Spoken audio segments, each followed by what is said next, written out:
ခုရက်ပိုင်းTikTok မှာရော Facebook မှာပါခဏခဏတက်လာတဲ့ကြက်ချောက်ကျွမြတ်တက်ကိုလှုပ်ရှားမှာပဲဖြစ်ပါတယ်။ပစ္စည်းတွေဖြစ်တဲ့ကြက်ချောက်မာလာနှစ်မာလာမုတ်ငရုတ်သီး6တောင်ငရုတ်သီးစိကျစ်သွန်ဖြူဂျင်းဇပလင်းစီချက်တို့ကိုအစင်သစ်ပြင်ထားပါမယ်။ကတော့ကျွမြတ်ကိုဒီလိုတစ်ခုခုနဲ့ရောတုတ်ချက်တာတွေမကြိုက်တဲ့အတွက်ကြောင့်မထည့်ပါဘူး။ငရုတ်စုံငရုတ်6တောင်နဲ့ကျစ်သွန်ဖြူငရုတ်သီးစိတို့ကိုလှော်ထားလိုက်ပါမယ်။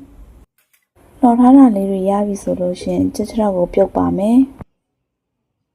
ကြက်ချောက်ကိုစပလင်းချင်းကြက်သွန်ဖြူနဲ့ရေလေးနှင်းငယ်ထည့်ပြီးတော့အဖုံးအုပ်ပြီးပြုတ်ထားလိုက်ပါမယ်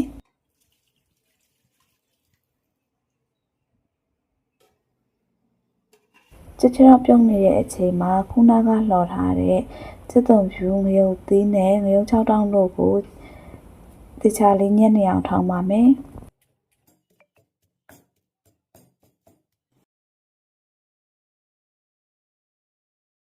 ကြက်ချောက်လေးတွေကကိုလိုချင်တဲ့အနေထားလောက်ရပြီဆိုလို့ရှိရင်ဆယ်ပြီးရေပြောင်းအောင်တခြားလေးဆေးပေးပါမယ်။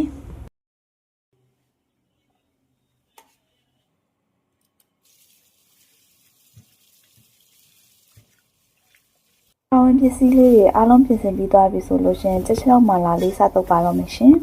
။ရင်ဦးဆုံးသုံးမဲ့စရုံလေးကိုကြက်ချောက်လေးတွေထည့်ပါမယ်။ရင်ခုနကထောင်းထားတဲ့ငရုတ်သီးနဲ့ကြက်သွန်ဖြူတို့ကိုထည့်ပါမယ်။